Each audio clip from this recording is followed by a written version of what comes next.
Okay, let's go on to IELTS speaking part 2. And your topic is describe a difficult task that you completed. So please, you can start.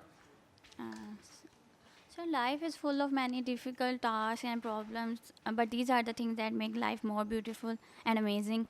I had many difficult tasks in my life, but one of the most important tasks that I had, and I full after fulfilling that, I feel very confident. And it was traveling alone. When I came here in Lahore for studying, I was always traveling with my friend. She was always here and there with me. But in our last year, we got internship in different hospitals, and her hospital was opposite in direction with me. So she was not able to be with me.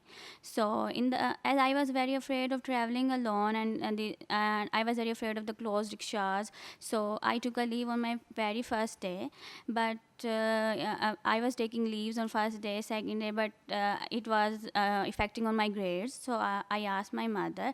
She said you shouldn't take any. You shouldn't be afraid of this. I am here with you. You keep your WhatsApp online, and I will call you, and I will be with you. I will be calling you, and take a step out there and take a courage. The next day, I took a rickshaw. I took a local rickshaw, and my mother was calling me and discussing me many things, and was asking me how are you, and I was fine. After reaching at my hospital, I asked my mother that I have reached there, and now I'm feeling very confident. You shouldn't have. Okay, thank you so much. Overall, this answer is good, but just try to connect it with difficulty.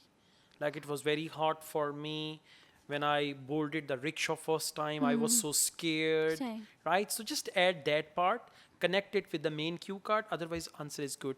There are some irregularities of grammar, but overall fluency is good. There is clarity in your answer. Whatever you speak, I understand. And in the past tense, when you use future, like my mother said, she will do that. She would, Mm, right? Instead of will, you need to use would in the past when we talk about future, right? But overall, it's good. okay, Thank you. thank you.